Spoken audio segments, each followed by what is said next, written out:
Terus Kompas TV, selain Firzi, malam hari ini juga sudah hadir tamu-tamu spesial kita juga untuk membahas Timnas Indonesia yang akan melawan Bahrain malam hari ini. Ada pelatih, mantan pemain dan mantan pelatih Timnas kita dan juga legend strikernya Timnas kita dulu, Bambang Nurdiansah. Selamat malam. Selamat malam. Coach Banur, sehat? Selamat malam, alhamdulillah. Dan juga ada Ketua Umum Paguyuban Supporter Timnas Indonesia, Ignatius Indro. Mas Indro, selamat malam. Selamat malam. Ini saya tadi bahas juga dari POV supporter. Saya ke Mas Indro dulu nih. POV-nya supporter ini katanya kalau kata Firzi memang punya impact yang cukup besar begitu terhadap performa timnas gitu ya di GBK. Dari Paguyuban supporter sendiri sudah menyiapkan apa nih buat timnas malam hari ini? Ya, ada beberapa koreografer dan juga kita pengibaran bendera pastinya. Dan yang pasti kita akan mendukung apapun yang terjadi dengan timnas. Sangat teatrikal pastinya nih ya nanti di GBK nih. Berarti nanti Mas Indro langsung sana? Langsung. Oke, mantap. Nah, kalau kemarin ada kekhawatiran dari timnas Bahrain bahwa wah supporter timnas Indonesia kita akan tunjukkan juga kepada AFC dan FIFA ya malam hari ini konon akan meninjau juga memantau juga ya, petinggi-petingginya datang akan tunjukkan kepada mereka bahwa supporter kita sangat dewasa, sangat suportif terhadap timnas tanpa juga menimbulkan ya dalam tanda kutip huru-hara lah saat pertandingan berlangsung. Nah, kalau Mas Indro sendiri menyiapkan dari Paguyuban atau ada imbauan terhadap Paguyuban supporter kita terhadap match yang akan berlangsung malam hari ini? Iya, kan kita sudah lama juga melakukan edukasi terhadap supporter, khususnya anggota kita ya. Anggota kita edukasi, kita bagaimana menghargai lawan, walaupun kita menang atau kalah gitu. Itu yang kita selalu edukasi. Nah, sayangnya bahwa sebenarnya kita udah punya supporter itu masuk undang-undang keolahragaan. Tapi sayangnya tidak ada aturan turunan yang memaksa seluruh stakeholder untuk melakukan edukasi. Oke, kita tadi juga janji sama pemirsa Kompas TV untuk membahas line up, kira-kira perakiraan line up yang akan diturunkan oleh Coach Patrick malam hari ini melawan Bahrain.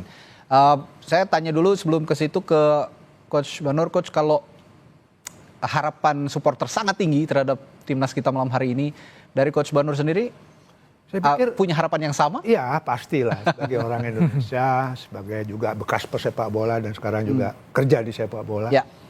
Harus ke Piala Dunia. Dan kuncinya ini hari harus menang supaya kita menjaga asa masuk ke ronde keempat. Minimal kita nomor 3 atau nomor 4 gitu ya. 2 pertandingan terakhir kita harus 6 poin main di kandang. Lupakan lawan Australia kemarin, kita fokus saja 2 pertandingan terakhir ini menurut saya. Berarti sudah move on lah ya? Ya, pemain-pemain kita harus move on. Sejauh ini sudah kelihatan move on, Firzi? Berdasarkan pantauan Anda kemarin pada saat sesi latihan? Ya, kita di sesi latihan kita melihat bahasa tubuh para pemain juga ya. Karena semua pemain lengkap latihan, termasuk Sandy yang katanya juga sempat mengalami rasa sesak ya di dadanya setelah tubrukan dengan pemain Australia itu. Kemis sudah balik ke Belanda untuk merawat cederanya bersama klub. Dan kemarin memang kita lihat suasana yang lebih riang ya, terutama latihan hari Minggu. Bagaimana para pemain juga mulai berkumpul lagi, menemukan mentality mereka kembali. Benar kata Om Banur, melupakan apa yang telah terjadi di Australia. Mengambil pelajaran dari laga tersebut. Analyze the game, analyze weaknesses-nya di mana. Dan improve upon it gitu, mengambil apa yang positif dari laga itu dan kemudian memperbaiki apa yang masih kurang.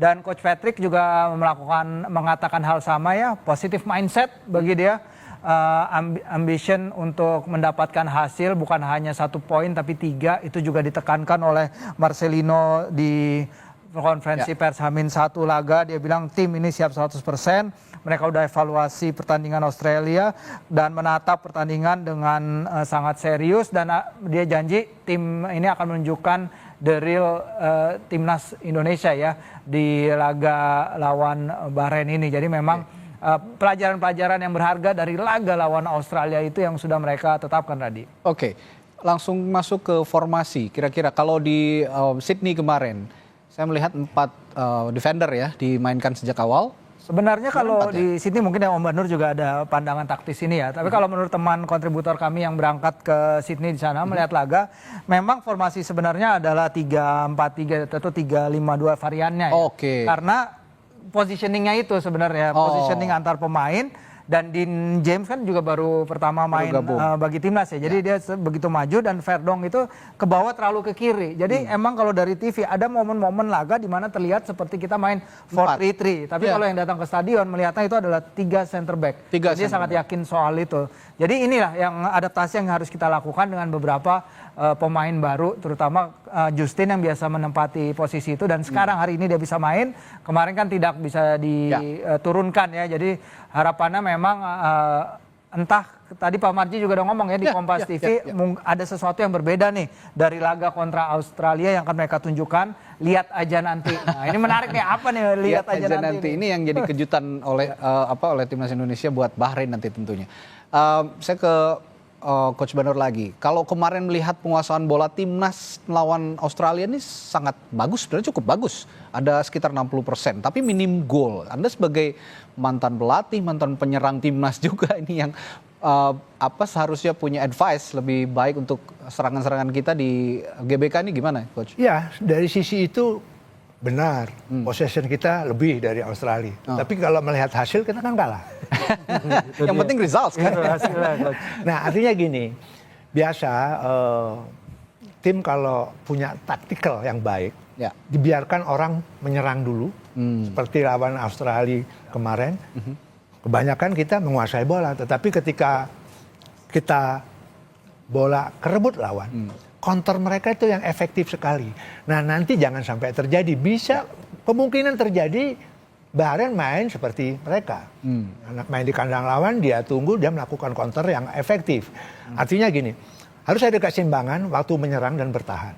Transisi waktu menyerang dan transisi waktu bertahan. Dari menyerang ke bertahan, bertahan ke menyerang. Itu yang harus sinkron gitu.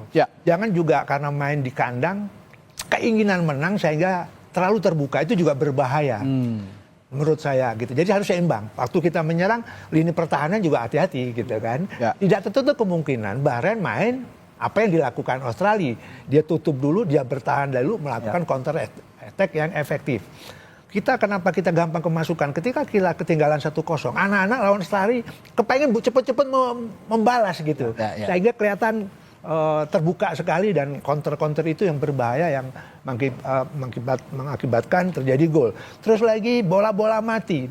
2 gol kalau nggak salah atau 3 gol itu bermula dari corner kick.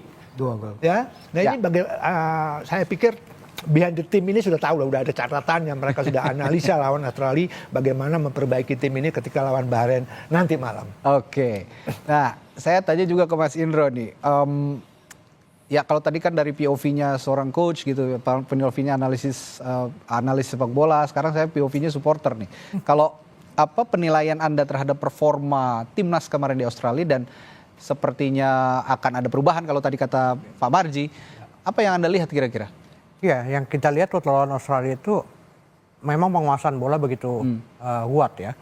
Tapi yang menjadi masalah efektif tidaknya pemain kita dalam memanfaatkan peluang.